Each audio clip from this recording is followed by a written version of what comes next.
Bueno, hoy tenemos el gusto de poder charlar y conocer parte de la historia de José Guadalupe Cruz, el conocido como Profe Cruz, un símbolo del atlantismo contemporáneo y además pues ya hizo campeón a los Potros de Hierro del Atlante. ¿Cómo estás, profe? Qué gusto saludarte. Hola Javier, el gusto es para mí, muchas gracias por la invitación. Hombre, pues con tantas porras y con tantos halagos, yo creo que mínimo cuando pasemos de esta contingencia te tengo que invitar una comida, un café al menos, ¿no?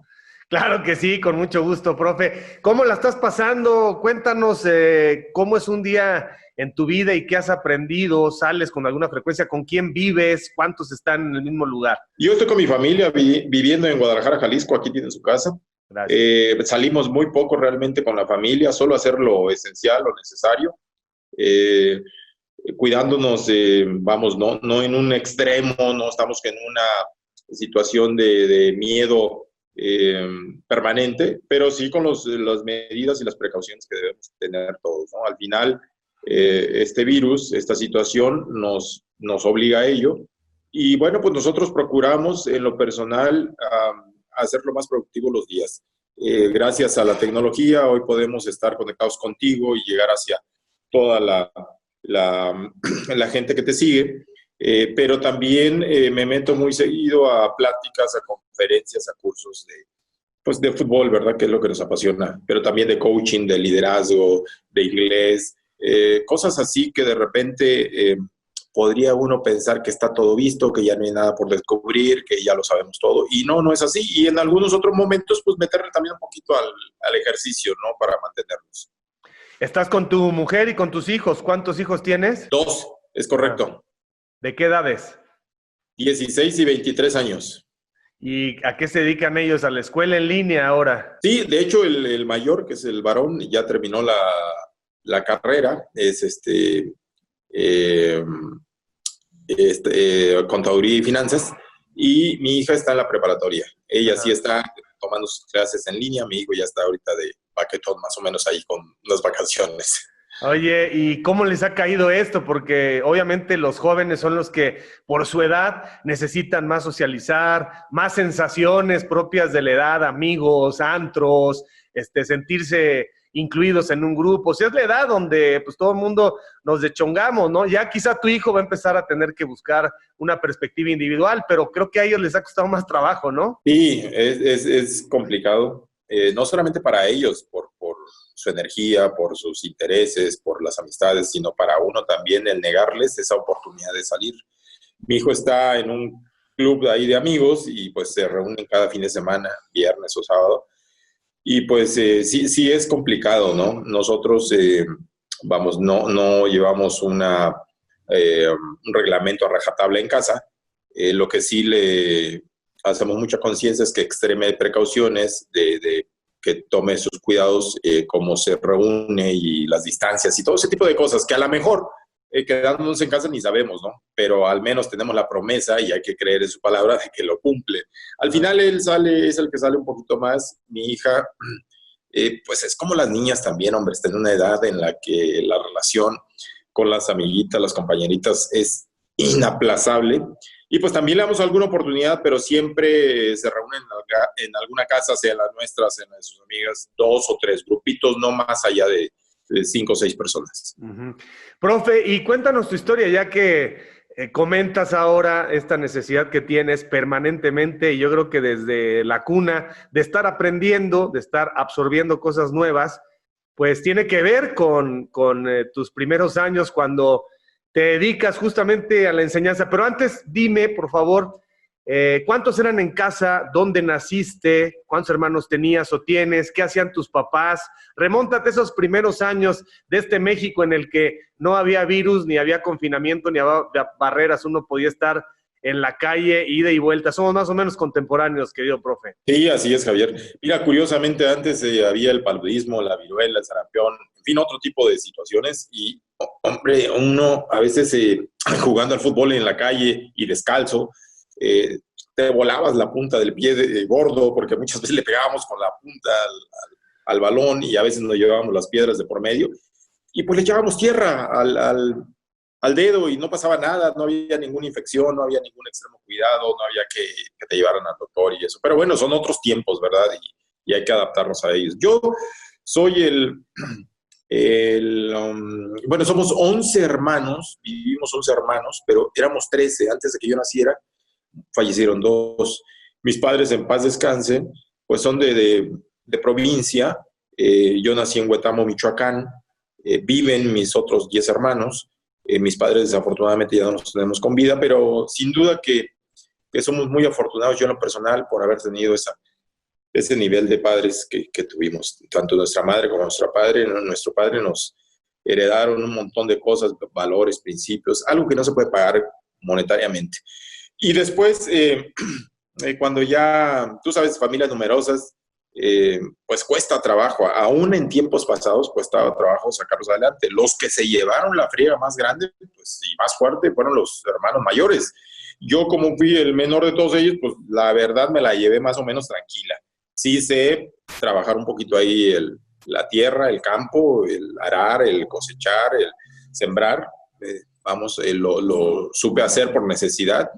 Y después, cuando ya nos dan la posibilidad de ir a la escuela, cosa que los mayores no tuvieron esa oportunidad, pues hay que aprovecharlo, Javier, porque tú sabes que hoy en día una persona educada tiene muchas posibilidades de salir adelante. Un país educado, un país que realmente tiene valores, que tiene principios, pero sobre todo educación, pues deja de ser un país que se le pueda manejar. Y en ese sentido nosotros tuvimos la primaria y la secundaria, que la cursé en Huetamo, Michoacán. Ya después quedamos los últimos 3 de la familia y mis padres tomaron la decisión de separarse, entonces éramos una carga bien fuerte para mi madre, ¿no? 3 bocas que mantener, que alimentar. Hijo, decidimos pronto y terminando la secundaria se podía asistir a la normal de maestros y en 4 años ya estar ejerciendo con tu base, con tu trabajo de base, con tu cheque cada quincena, y nosotros decidimos eso los últimos 3 y lo logramos. Y dejamos de ser una carga ahí para mi madre, en paz descanse. Y después, lo del fútbol se empieza a dar ahí cuando yo me traslado al DF, con un montón de miedo. Mi primer año en el DF, Javier, fue una experiencia realmente bien dolorosa, bien traumatizante, porque yo le tenía miedo a la ciudad, al metro, a los camiones, a la multitud, a la velocidad con que se vivía. Hombre, vienes de provincia y eres un provinciano, caray, ves unos 10, 20 coches si acaso y nada más. Pero vamos, nos sobrepusimos. Después de ese primer año que fue difícil, los demás, gracias a hermanos que ya vivían ahí en el DF y a mis amistades, por supuesto, logramos salir adelante. A ver, pero vámonos un poco atrás todavía, mi querido profe. O sea, tu papá era campesino, tenían tierras, sembraban, tenían animales y tu madre obviamente también ayudaba en esas labores. Y aprendes tú pronto a que la tierra da lo necesario para comer. Es decir, la comida llegaba gracias a que ustedes la producían. Sí, es así, Javier. Mis padres, campesinos, pero sí tenían su propiedad. Vamos, no eran demasiadas tierras, ¿verdad? Pero tenían su parcelita, a lo mejor, para sembrar el maíz, el ajonjolí, la sandía, el melón. Y tenían algunas cabezas de ganado por ahí que obviamente nos servían para mantenernos pues bien en todos sentidos. De hecho, nuestra infancia no la vivimos en Huetamo, sino que nos vamos a una ranchería. No recuerdo el nombre, la verdad, te mentiría si te lo digo, pero ahí nosotros teníamos por las gallinas, estaban las vacas, mis papás sabían ordeñar las vacas, hacer queso, hacer, ya sabes, el jocoque o crema, como se le llama acá. Entonces, siembras maíz y haces las tortillas, siembras frijol y tienes ahí. Bueno, tienes todo realmente a la mano. La tierra es realmente muy generosa con los seres humanos y nosotros somos muy malagradecidos porque le damos en la torre y por eso está la situación como está. Pero algo que nos decían siempre nuestros padres es que había que aprender a trabajar para salir adelante. Yo entiendo que es complicado porque lo viví, pero no tan grave como ellos, levantarte a las 5 de la mañana y regresar a las 7 de la tarde, es decir, de sol a sol, ir a trabajar en el campo con el sol cayéndote pleno en tu cuerpo, es difícil, es complicado. Pero ¿sabes qué, Javier? Son lecciones muy buenas para ser gente de bien en el futuro, para valorar sobre todo, valorar a las personas, en ese caso a nuestros líderes, a nuestros guías que fueron nuestros padres, y valorar a tu entorno, a tus hermanos, a tus amistades, al medio ambiente en general. Pero además, profe, como que se tiene otra cosmovisión, ¿no? O sea, la gente en el campo o en la montaña o en la playa, primero sabe perfectamente que tiene que estar mucho más en armonía con la tierra, con la naturaleza, con el clima, en fin, con los animales.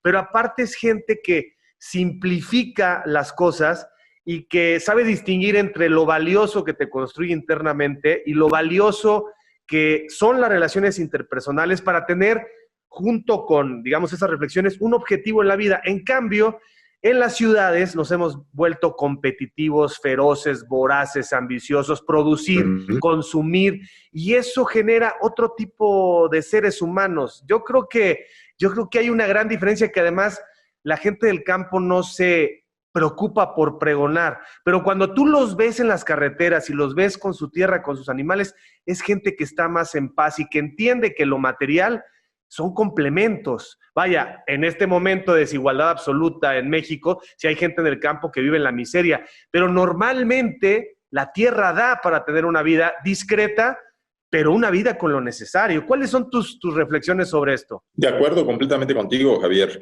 La vida y el mundo, la naturaleza, son tan sabios que te ubican perfectamente en el sitio que tú quieres estar. Vamos, hoy, como dices, las ciudades, pero el mundo en general, la sociedad en general ha modificado mucho. Yo recuerdo que en mi infancia, por ejemplo, no había pues tanta inseguridad, el tema de tráfico de drogas y esas cosas, pues no se conocía, no se sabía, no lo había realmente. Y sin embargo, pues tú sabes que dedicarse a un tema ilícito, pues es muy oneroso, te da mucho que ganar y rápido, y con ello pues puedes tener un montón de facilidades y comodidades. Pero realmente eso es efímero, eso pasa, eso no tiene un buen final.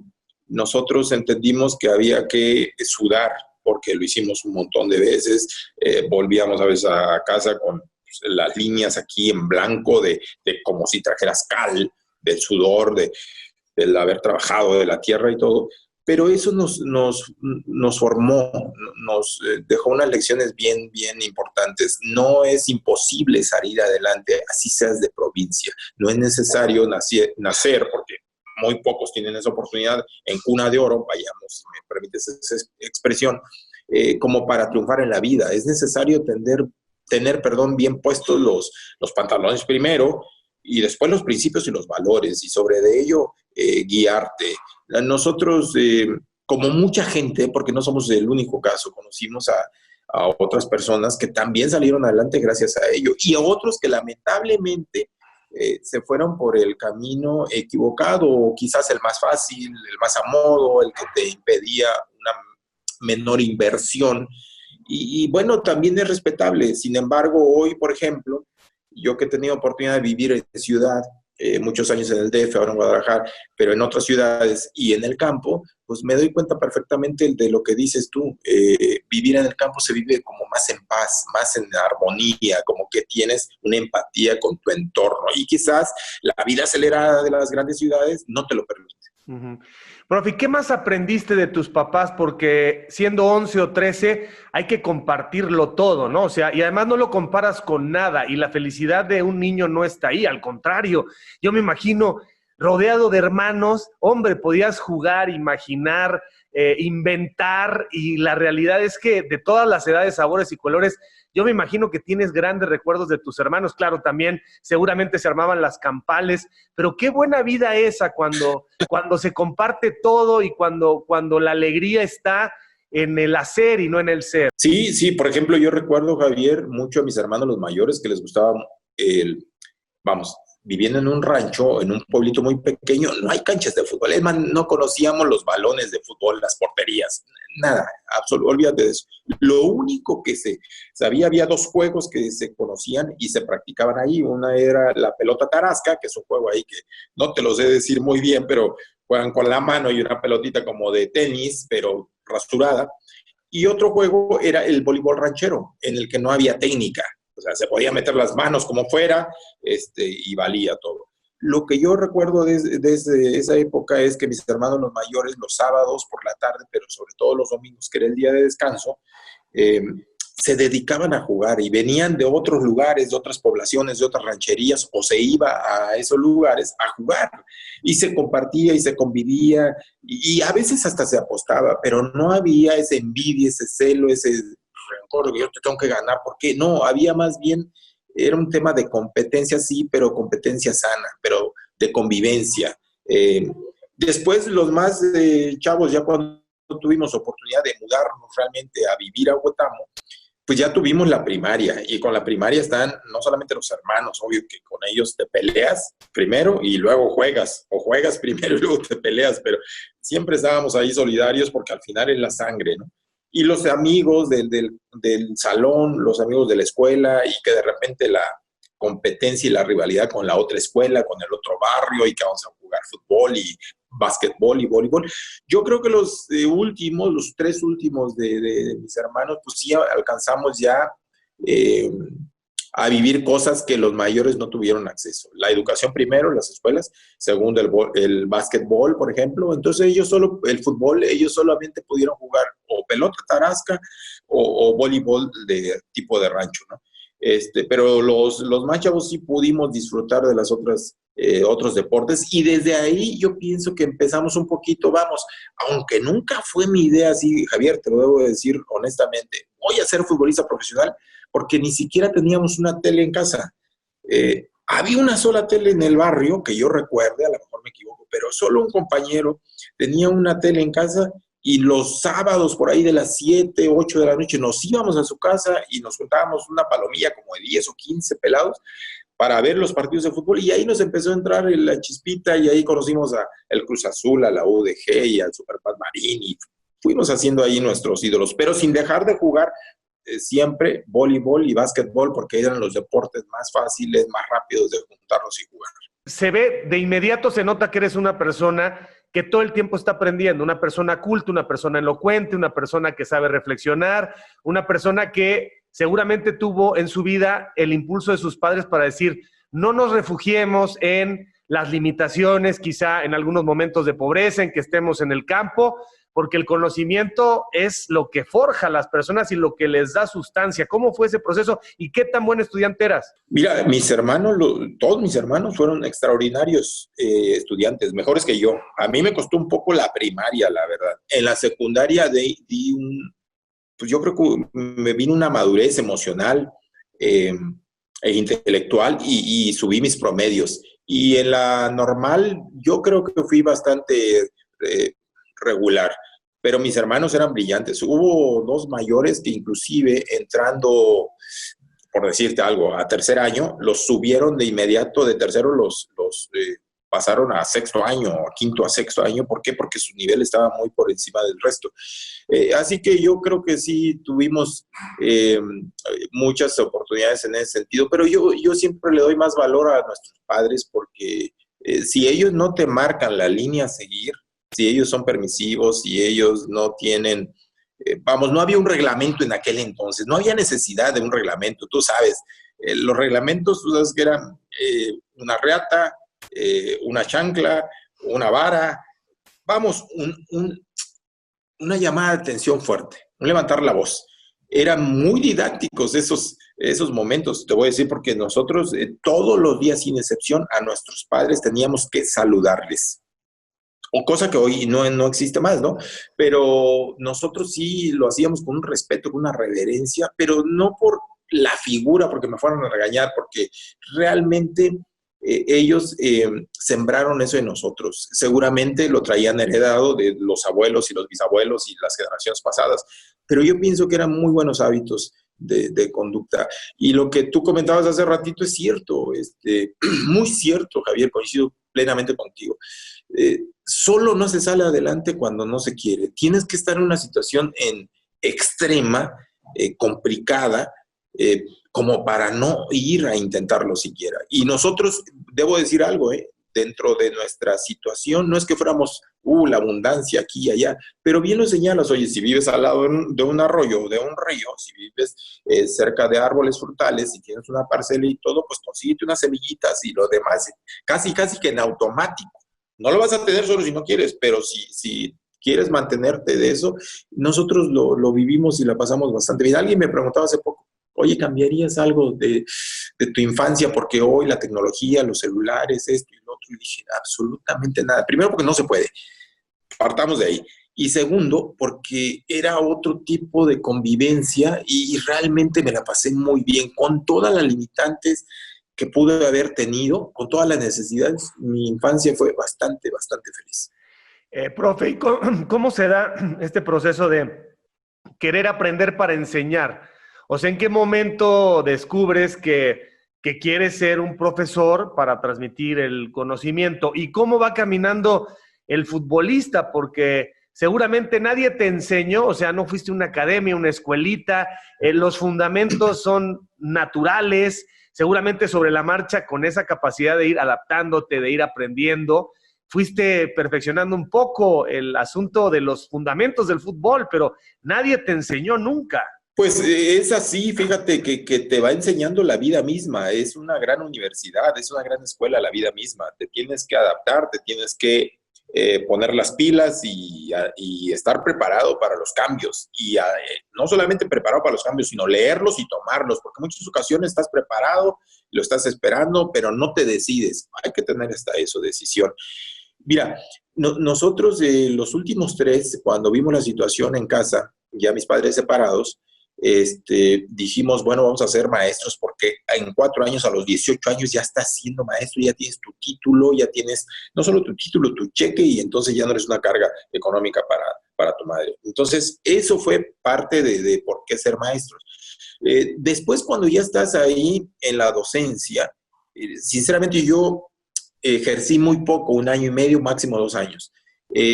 Pero cuando estás ahí en la docencia y ves las caritas, algunas sucias, algunas no lavadas, otras lavaditas, yo te veo a ti, por ejemplo, y mucha gente y bien planchadito, bien arregladito, y algunos no tenían esa oportunidad. Oye, yo no hice ninguna diferencia y dije, bueno, me necesitan tanto unos como otros. Entonces entendí que la responsabilidad de la docencia, de la pedagogía, del ser maestro, va mucho más allá de un cheque cada 15 días, va mucho más allá de un horario de 8 a 2 de la tarde o de 4 a 6 y media, no, va muchísimo más allá. Tuve grandísimas lecciones de estos niños, llegué a estar al frente de un grupo de primer año y ahí, wow, hijo, realmente ver a esas caritas ávidas, ansiosas de aprender con sus respectivos entornos, y ver a unos después tuve quinto año, sí, quinto, sexto, y ver la diferencia, cómo van evolucionando y todo, y cómo se va agravando la situación, la percepción de la vida, son desafíos para uno como maestro. Y entonces, Javier, entiendes que hay que estar preparado, que hay que actualizarte, que hay que informarte, que no puedes llegar solamente y poner las operaciones elementales, suma, resta, división y multiplicación, y les lleno el pizarrón y háganse bolas y ahí los entretengo 4 horas y yo ya me voy tranquilo, ¿no? La docencia va mucho más allá de eso, y entonces dije, tengo que prepararme y tengo al menos, si no soy el mejor, al menos tengo que ser serio y responsable. Yo no, te lo garantizo y te lo digo honestamente, no fui el mejor maestro, pero tampoco estuve dentro del grupo de los peores. Me quise conservar donde realmente pudiera aportarle algo a los niños. Y esto, de mi experiencia en el aula, me sirve y me sirvió y me ha servido mucho para ser entrenador, que eso se da más o menos ahí, como bien lo señalas. No fui a una academia, no había recursos, Javier, no había ni posibilidades para eso.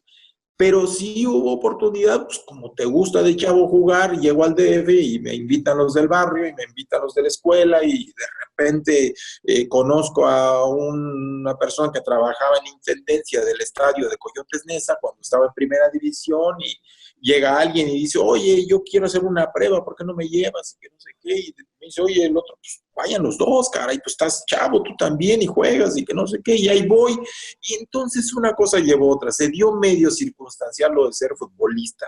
Eso no me lo puse yo en la cabeza, no fue uno de mis objetivos, a diferencia de cuando dije, yo en cuanto termine mi carrera de jugador voy a ser entrenador. Ujú. Eso sí me lo propuse. Lo otro se dio un poquitito entre la docencia y en mis horas libres, porque yo, por ejemplo, daba clases por la tarde, entonces por la mañana tenía todo libre y justo ahí se adaptó y se acopló todo, que por la mañana eran las pruebas y eran los entrenamientos. Entonces me cayó perfecto.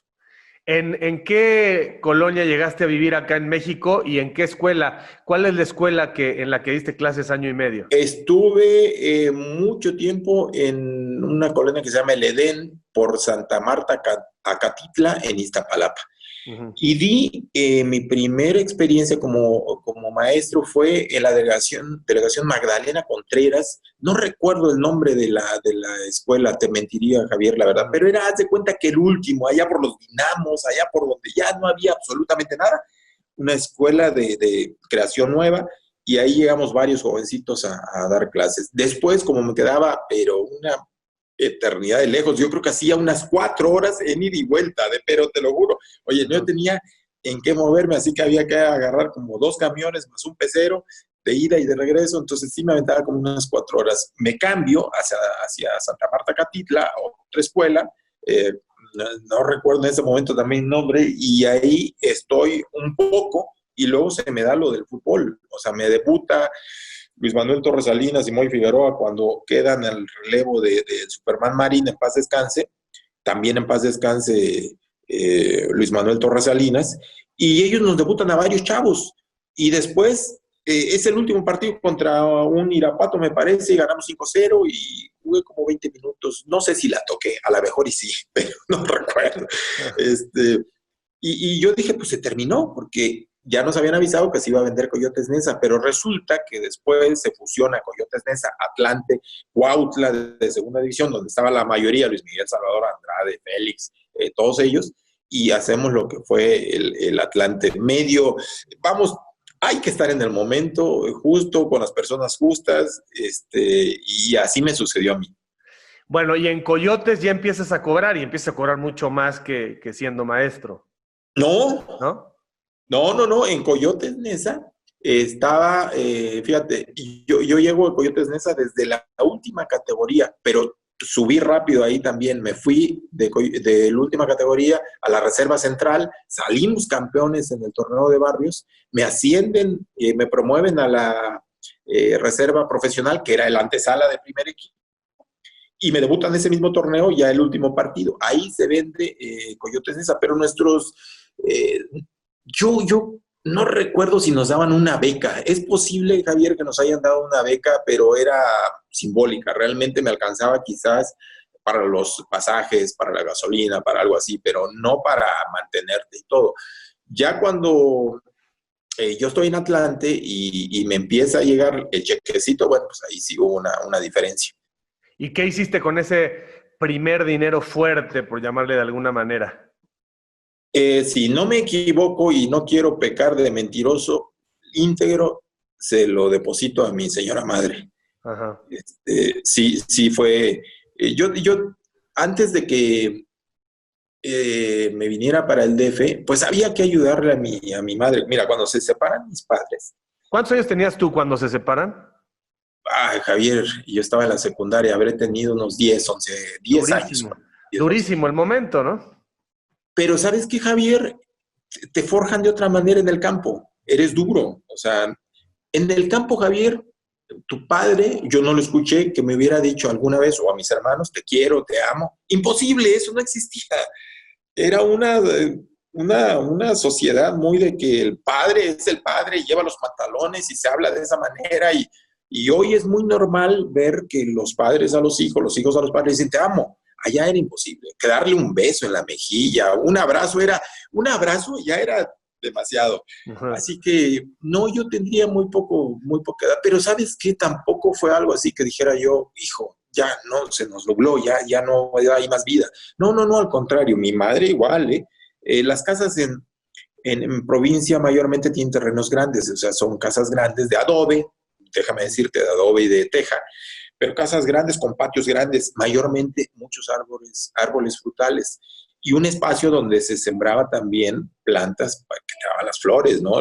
Las rosas, el jazmín, el terciopelo, el cempasúchil. Entonces, yo a mi madre le ayudaba cuando tenía esa edad y un poco antes a vender lo frutal que había limones, naranjas, guayabas, papayas y flores y esto y lo que fuera. Y después, vamos, no ganaba demasiado, ¿verdad? Pero todo lo que se ganaba era como para llevar el sustento a la casa. Es decir, cuando trabajé, por ejemplo, en una farmacia y luego en una verdulería y luego en una heladería, lo que yo ganaba no era de que, ay, me voy a comprar una coca o me voy a comprar una concha, un pan, y lo agarraba y me iba a donde estaba el pollo, a donde estaban las verduras, o ahí mismo agarraba y decía, íntegro, quiero comprar esto. Y eso lo llevaba a la casa. Creo que eso fue gracias a nuestros padres, a lo que nos enseñaron. Ujú. Entonces, bueno, esos primeros sueldos, y bueno, obviamente debutas y tu mamá no te ve en la televisión o ya. Sí, cuando debuto con Coyotes Neza, no. Ajá. No, ahí todavía no. Cuando me empieza a ver es ya con Atlante, porque haz de cuenta que debuto con Coyotes Neza, termina el torneo y son como 2 meses, más o menos, 2 meses y fracción para que arranque el siguiente torneo. Yo no estaba seguro que iba a ir, pero a ningún lado. Yo más bien estaba seguro de que me tenía que quedar ya en la escuela a dar clases. Y de hecho ya había aplicado mi examen para ir a la ESEF, Escuela Superior de Educación Física, y dije, tendré 2 plazas de maestro en el aula, pero de educación física también. Y lo había aprobado, de hecho. Inclusive, con una compañera maestra, me dice, oye, ¿no te gustaría especializarte en algo? Y le digo, sí, me gustaría ser maestro de español. Ah, pues vamos a una universidad privada ahí, que no sé qué, al fin, pues ya tienes un poquito de dinerito y dices, bueno, pues sí. Y fuimos y también aprobamos ambos el examen, pero después, cuando me dicen, oye, pues va a haber una semana de visorías, y en esa semana, pues se va a fusionar el Coyotes Neza, el Atlante, el Cuautla, y se va a hacer solo el Atlante. Ah, pues perfecto. Pasó el lunes, el martes, el miércoles, el jueves, y a nosotros varios, entre ellos yo, pues ni nos pelaron. Ya estaba Rafa Puente y Ricardo Lavolpe haciendo las visorías, pero el viernes nos dicen, yo creo que para no dejar, nos dicen, oye, pues ustedes los más chavos, que no sé qué, vengan, también les vamos a checar. Y sí, ahí en el mismo estadio de Coyotes Neza nos hicieron una práctica como de 30 minutos y al final de la misma me dijeron, te vas a presentar el próximo lunes en el estadio de la Ciudad de los Deportes, que ni sabía dónde estaba ni qué onda. Y a partir de ahí comenzó mi aventura por el Atlante. Y se dio, como bien dices, la coincidencia de una serie de talentos que generaron un ambiente de hermandad y de calidad futbolística, todos también nuevamente dispuestos a aprender y hacer sintonía con el líder, que nunca ha sido fácil, Ricardo, nunca. Yo sé que incluso ustedes hablan muy bien de él y mucha gente ya cuando están en corto, ¿no? Pero no ha sido sencillo y ahí ustedes impulsan la carrera de él y él la de ustedes, ¿no? Creo que es un ganar-ganar. Fue recíproco, tienes toda la razón. Nosotros en su mayoría éramos jóvenes, sobre todo no el primer torneo, sino tú sabes que lo hace muy bien Ricardo ese primer torneo y se va a las Chivas y después vuelve un paso por Querétaro donde me llevó a mí y volvemos al Atlante y ahí vuelve la mayoría ya de esos jóvenes, Luis Miguel Salvador, Memo Cantú, Beto Andrade, Félix Fernández, el Potro Gutiérrez, en fin, Mario García, Chispa Suárez, un montón. La mayoría eran muy chavos. Y había ya muy poquitos grandes, entonces se hizo una mezcla en la que yo creo que todos teníamos tanta hambre, no solamente de salir campeones, sino de ganar credibilidad, reconocimiento, obvio, ganar un poco más de dinero. Y Ricardo fue muy importante en la cuestión de trabajo táctico. Quizás lo que vamos, alguna vez los que tuvimos más cercanía con él, le llegamos a comentar en corto, la gestión grupal. Me parece que fue uno de los puntos que pudo haber mejorado mucho más. Ahora, de cuestiones de didáctica, pues también tú sabes que siempre para el proceso de enseñanza-aprendizaje hay metodologías. y él realmente sabía y sabe mucho de fútbol, pero no quizás tanto de la pedagogía. La didáctica no es algo de que tú o yo digamos, yo sé porque sé, es algo que hay que aprender, que hay que instruirse, que hay que leer y todo, pero sí fue un ganar y ganar definitivamente. No, no fue sencillo, no fue realmente fácil, pero hoy todos debemos de reconocer que fue importante en nuestras carreras y después cada quien se queda con lo que quiere. Yo me quedo con las cosas buenas y hay cosas también que no replicaría porque no me ayudan ni me van a servir en lo absoluto. Ujú. Bueno, y se da esta historia como futbolista. Ahí todavía no te casas, todavía. ¿A qué edad debutaste y a qué edad te casas? Yo debuto entre 19 y 20 años por ahí, 20 años, y me caso como a los 5 años, tipo 26 años por ahí, 26, 27 años, Javier. Eh, en un principio, deja reconocerte y decirte esto, eh, yo estaba entre que si la educación, en que si el fútbol, y entonces tengo un plática con uno de mis hermanos y me dice, oye, pues para ser futbolista, mientras más chavo mejor, y para ser maestro tienes toda la vida. Y entonces me convence a los 2 años de yo estar, más o menos 2 años, de estar entre ejerciendo y entrenando. Como eres chavo, tienes mucha vitalidad, energía y todo, pero yo hacía una sola comida fuerte, que era a las 4:30, esa era mi comida. Y después, lo peor que pude haber hecho, y lo hacía, que a las 9:30, 10 de la noche, estaba haciendo la cena, la otra comida fuerte. Entonces llegó un momento que me dijeron, sí, ¿sabes qué? Decídete por uno o por otro. Y dije, bueno, me gusta el fútbol, ¿a quién no? Me gusta el fútbol y encima me pagan y me pagan mucho más de lo que me pagan acá, pues no tengo nada por perder, vamos a probar. Por eso yo te decía hace ratito que a veces, aún teniendo todo a tu favor, estando preparado por la oportunidad, a veces no damos el paso por el temor, por el hijo, o que estás en la zona de confort y te quedas ahí. Yo me pude haber quedado y si ya tenía el acceso para la ESEF o para la universidad, para la especialidad, pues me pude haber quedado ahí, pero dije, vamos a jugarlo. Finalmente, lo peor que me puede pasar es que no la haga, porque así me decía mucha gente, oye, no la vas a hacer porque está complicado, esto y lo otro, bueno, vamos a probar. Y, y, y eso, definitivamente después de los 2 años que ejerzo, digo, listo, dejamos a un lado la educación y nos enfocamos completamente al fútbol, inclusive el tema del noviazgo y del matrimonio, y eso lo alargué lo más que pude, por eso te calculo entre 26 años por ahí aproximadamente que me casé, no fue que rápido, jugador y ganas un poquito de lana y te haces de un cochecito y te haces una casa y rápido la pareja, no, yo me tardé un poquito más. ¿Y dónde conociste a tu mujer? Fíjate que jugábamos para el Querétaro y compartíamos la casa 4 compañeros, entre ellos el Pimienta Rico. Ujú. No, miento, hermano del Pimienta Rico, Cristóbal Rico. Muchacho que era el más grande, ya tenía su familia, sus hijos, y era como muy paternalista con nosotros. Estábamos otro muchacho, Carlos Rodríguez, otro muchacho de acá de Guadalajara, y al final sucedió una historia ahí media eh, entreverada, ¿no? Carlos Rodríguez, venimos a jugar acá a Guadalajara y se hace muy amigo de la hermana mayor de este compañerito, pero tenía otra hermana y entonces como que 2 hermanas y nosotros 2 y solteros y todo, pues como que quisimos o se hizo ahí la trama, ¿no?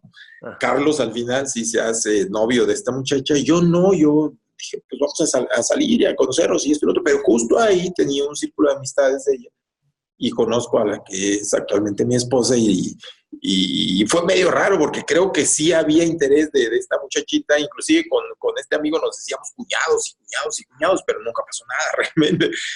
Y al final, pues la conozco y opto y decidimos eh, quedarnos con ella. Y la conocí en un partido aquí justo en Guadalajara. Después, pues iban a Querétaro para ver también los partidos, para ver a su hermano y ahí platicábamos y comíamos. Y alguna vez la invité al DF y después se fue dando una cosa con otra.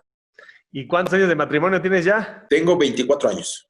¿Y cómo se le hace, 24. profe? ¿Cómo se le hace para ese juego de equilibrios? Yo pienso que aquí en nuestra profesión es más importante cómo le hacen ellas, las parejas, porque tú sabes que como futbolista, como entrenador, es un ambiente distinto, no es algo tan común. Quizás tenga un poco de similitud al medio del espectáculo. Acá tú sabes que tienes pues tienes fama, tienes fortuna, tienes comodidades, te conocen aquí, te conocen allá. Entonces, un montón de oportunidades en todos sentidos y como que eso de repente nos desestabiliza, nos confunde y nos hace tomar decisiones equivocadas. Entonces, la pareja debe estar con mucha madurez, con mucho equilibrio, con mucha empatía.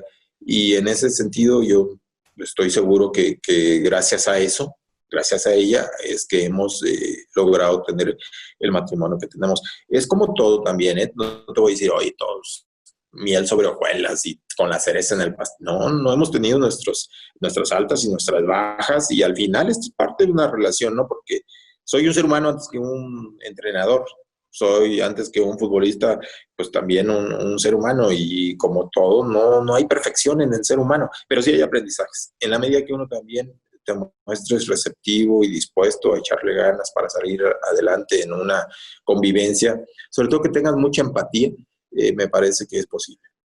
Oye, profe, y empieza a darse la carrera, ¿y cuándo crees que vas a ser entrenador o cuándo empiezas a pensarlo? ¿Es una manera de no desprenderte de este mágico mundo o creo que se enlazan las fases, ¿no? La fase de profesor, sabes que el cuerpo ya no te va a dar y entonces puedes enrocar para seguir aprendiendo, pero después para enseñar, ¿así fue? Sí, tal cual, tal cual. Yo pude decidir más bien el volver a la educación, el volver a las aulas, porque tenía la plaza. De hecho, una persona cercana a mí se había quedado con la plaza, pero no la había vendido yo. Antes se podía inclusive hasta vender, no sé si ahora, pero yo no la había vendido y se la pasé nada más y le dije, oye, si las cosas van bien, pues seguramente voy a quedar ahí, espero que sea por mucho tiempo, pero si las cosas no van bien, probablemente vuelva, entonces necesitaré mi plaza. Ah, perfecto. En ese entendido, cuando yo estoy en el final de mi carrera, ya con una operación de doble hernia de disco, lumbar, pues las cosas ya iban en el físico menguando y llega Miguel Mejía Barón a dirigir al Atlante. Entrenábamos en el seminario menor de Acoxpa y jugábamos en el estadio en ese. De los 4 o 5 torneos que estuvo ahí Miguel, yo estuve con él los primeros 3 y jugué un solo partido por cada torneo. Es decir, en mi estancia con Miguel, jugué 3 partidos y sabía entonces que el final estaba bien cercano, bien próximo. Y empecé a pensar qué vamos a hacer, pero no fui el único. Había otros que también se estaban ya preocupando y nos estábamos preparando. Entonces dijimos, vamos con la directiva, éramos como 5 o 6, te voy a decir Gastón Nobledo, Ricardo Carvajal, Mario García, Paco Ramírez, yo, habíamos varios que nos fuimos a tomar el curso de entrenadores porque dijimos, ¿qué vamos a hacer después de esto? Pues entrenadores. Ah, bueno, pues entrenadores. Y nos fuimos a tomar el curso. Así que cuando yo salgo del Atlante, ya mi curso lo tenía terminado. Yo sabía que iba a ser entrenador. Miguel, sin ser alguien tan cercano a mí, porque no tuvimos esa comunicación muy cercana, él llevó a mucha gente y me lo dijo honestamente, yo traigo a mi gente. Imagínate que traigo al Capi Ramírez Perales, y tú eres el profe Cruz, y tú tienes una historia aquí en el Atlante, pero mi gente es el Capi. Le dije, lo entiendo perfectamente. Entonces, encontré en él algunas cosas que me motivaron. Por ejemplo, dije, si él llegó a ser técnico de selección nacional, si él es capaz de dirigir y salir campeón, yo también soy capaz. Y me voy a desafiar a mí mismo. Así que hicimos el consenso entre los compañeros, nos pagaron los cursos para ser entrenadores y cuando yo salgo del Atlante todavía me di una última oportunidad en Irapuato, primera A.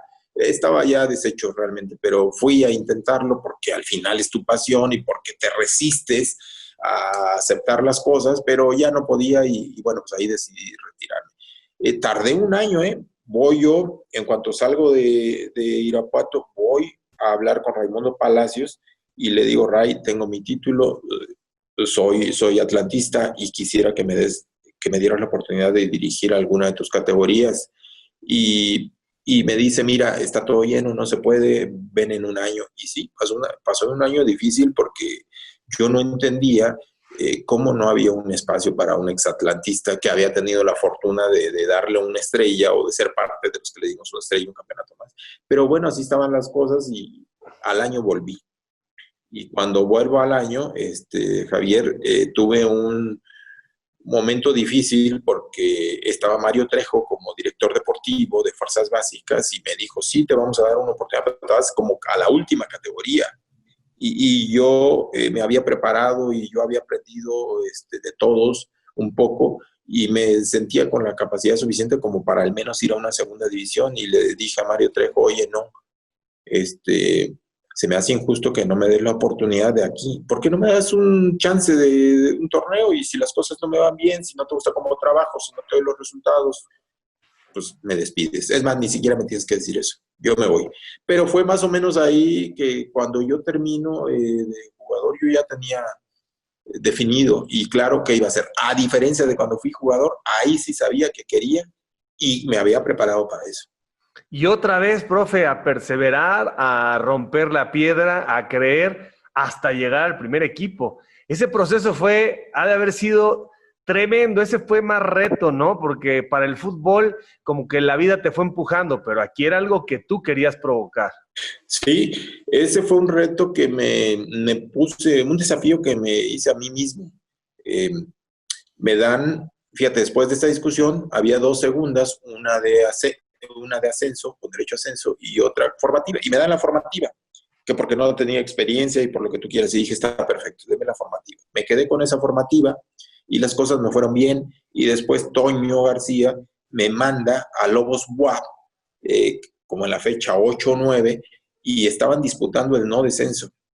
Yo no dimensioné, yo no me preocupé si se jugaba por el campeonato, por el descenso, no me puse nervioso en ese sentido. Yo estaba muy claro y seguro de mi capacidad y lo que podía hacer y lo que podía aportarle al equipo. Así que me fui para allá y las cosas no fueron sencillas, porque hasta el último partido no logramos la permanencia. Fue justo en el último partido que lo logramos y la realidad que fue una vivencia muy, muy importante porque me dejó muchas lecciones. De ahí me manda Toño García a Potro Zitácuaro, que era una plaza nueva. ¿Te acuerdas que en ese entonces el grupo Pegaso tenía una economía boyante y aparte muchos equipos? Creo que eran 4 equipos en ascenso, si no mal recuerdo, el Acapulco, el Oaxaca, el Veracruz y el Zitácuaro, más el Atlante, entonces, y el Irapuato. En el Zitácuaro estaba Vilar, ¿no? Vilar me lo llevo, te voy a decir cómo fue el tema de Vilar, fíjate. Ya me dan para el Zitácuaro, me dice Toño García, bueno, pues te vas para el Zitácuaro. Ya se habían armado las otras primeras ahí, ya nos faltaba la de Zitácuaro. Y le digo a Toño, oye, no tenemos ni arquero, no te apures, Pepito, no te apures, yo te voy a enseñar a un arquero que te va a gustar, que no sé qué. Y en el Seminario Menor de Cospa hay 2 canchas, donde entrenaba en ese entonces el Atlante, y una chiquita como para 5 contra 5, espacios reducidos. Y fue justo en esa chiquita, porque los otros la estaban usando, donde vi al portero, Federico Vilar, y le dije a Toño, tienes razón, ese arquero me lo llevo. Y después fue como varios, porque de ese Zitácuaro salió también Luis Gabriel Rey, que ya lo conocía yo en Lobos WAP, de ahí me lo llevé. El Chícharo González, también me lo llevé de Lobos WAP. Y me llevé a otros, Gerardo Espinosa, Hugo Ruiz Martín del Campo, Rodrigo Fernández.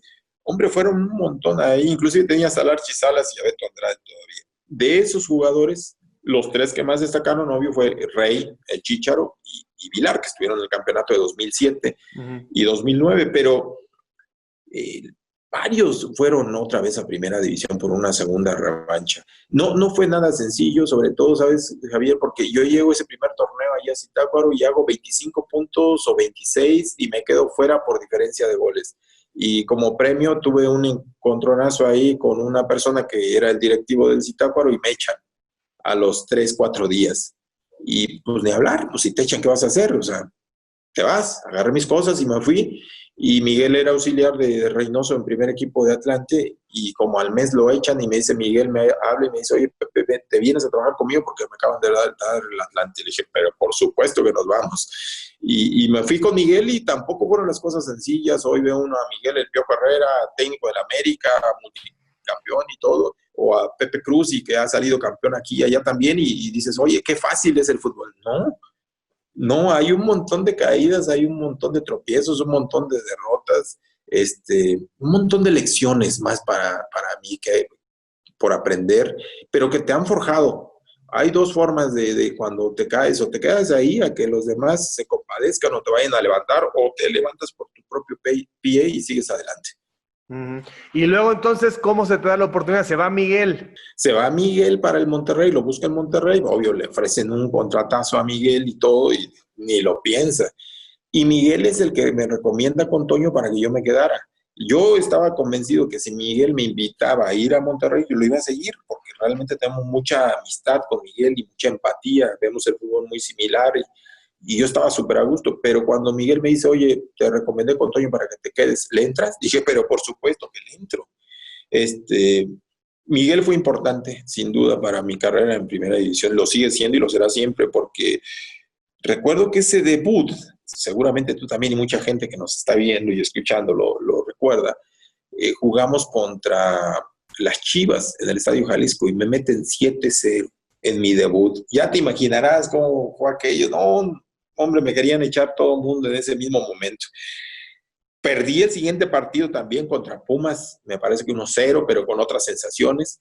Mucha gente, y está bien, mucha gente no recuerda que el partido previo a ese 7-0, que fue una liguilla contra Chivas precisamente en el Estadio Jalisco, con Miguel siendo el técnico, nos expulsaron como a 7 u 8, o sea, había como 8 titulares fuera, pero pues, eso no le importa a la gente, ni a mí tampoco debería importarme, sino que nos golearon.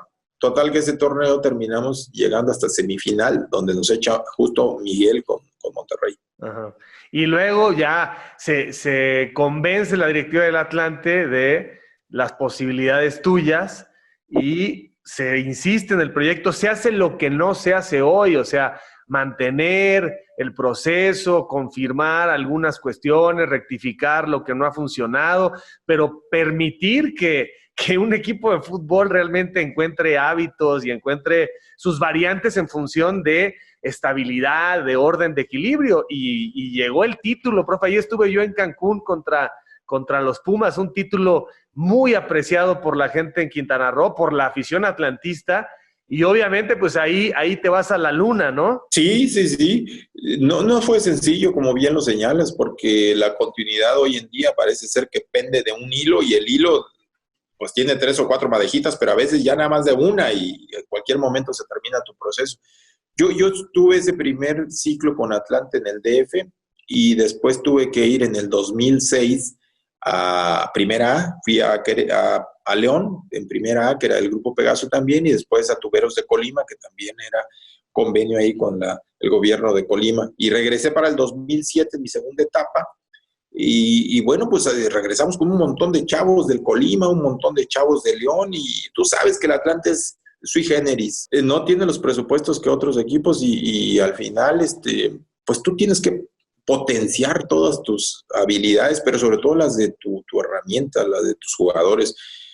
Hicimos un muy buen trabajo ahí en el 2007, pero no se calificó, y nos fuimos a Cancún. Entonces todo el mundo decía, hombre, les van a pagar vacaciones por 6 meses, nos vamos aquí en enero de 2008, van a estar de regreso y más morenitos y todo. Y nosotros lo tomamos así, como tú ahorita, nos sonreímos y nos desafiamos.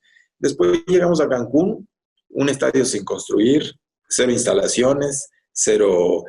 íbamos a un lugar que se llama La Roca, los lunes a hacer el trabajo físico mayormente. No había baños, no había regaderas, nos cambiábamos en los coches, nos íbamos en nuestro jugo, pero estábamos en Cancún y todo eso nos importó nada. Algún algún personaje del medio, de los medios de comunicación, llegó a decirnos que éramos un equipo de pedacera, pero lejos de molestarnos, fue como meterle más combustible a la energía que teníamos, ¿no?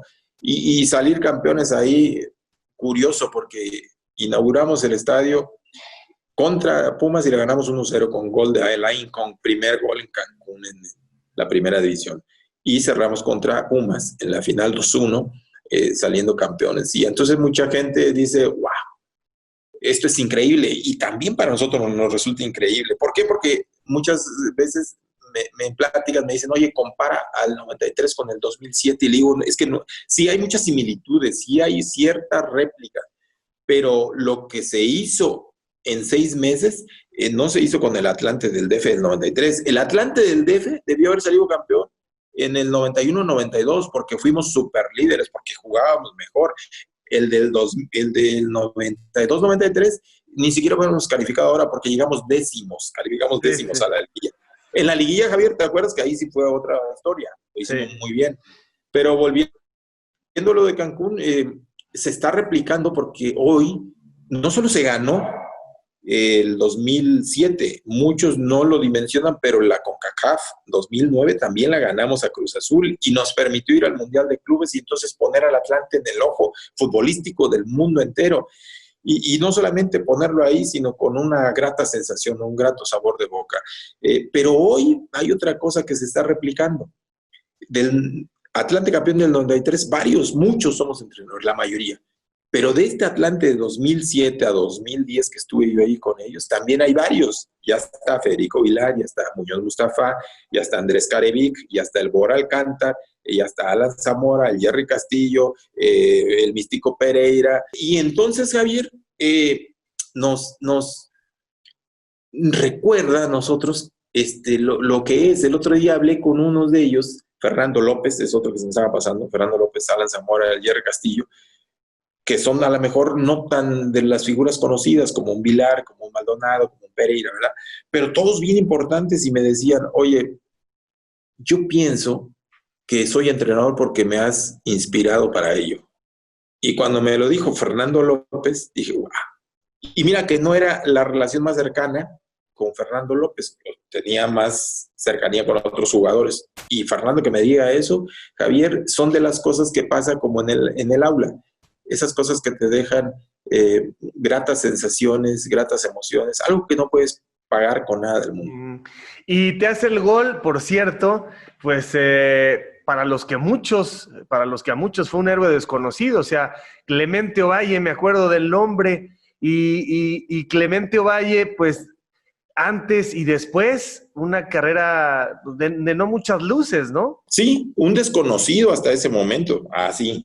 Totalmente desconocido, pero un extraordinario muchacho, la verdad, y como profesional tenía sus cositas, era un poco distraído, un poquito como que disperso en su atención, pero todo eso le fue permitiendo también crecer, corregir, modificar, y la verdad que creció impresionante, te voy a decir, porque todos lo recordamos ahora por el golazo y el campeonato que nos ganó en 2-1, y dices, Clemente Ovalle, aparte, qué pedazo de gol se mandó.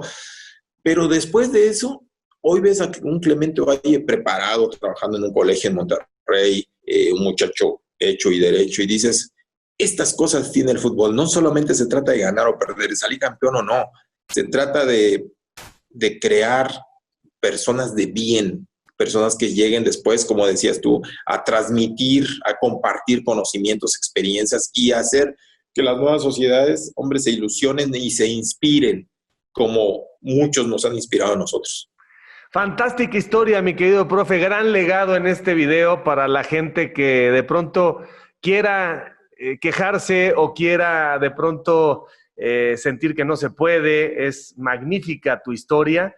Y por esa decencia, por esa preparación, por esa capacidad, ojalá que pronto te veamos de regreso en la primera división. Y por ahí la vida dice que te tiene preparadas muchas coincidencias, a ver si no resulta que tu próximo equipo es otra vez el Atlante, mi querido profe, aunque ya cambió de manos, la vida es buena con los buenos. Te mando un abrazo, mis respetos, mi gratitud, mi cariño, muchísimas gracias por tu tiempo y que verdaderamente qué enseñanzas nos dejas, ¿eh? Muchas gracias, Javier, sabes que está totalmente correspondido, ha sido un verdadero placer estar este tiempo contigo y con toda la gente que te sigue. También a ti te deseo lo mejor, eres un profesional extraordinario en toda la extensión de la palabra, mi respeto, mi admiración, mi cariño de siempre y aquí estamos en contacto. Así que camaradas, por favor no dejen de seguirme a través de todas mis redes, de suscribirse a mi canal, dale a la campanita, dale like, no te olvides de dejarme tus comentarios, yo mismo estaré respondiendo. Cambio y fuera, camaradas.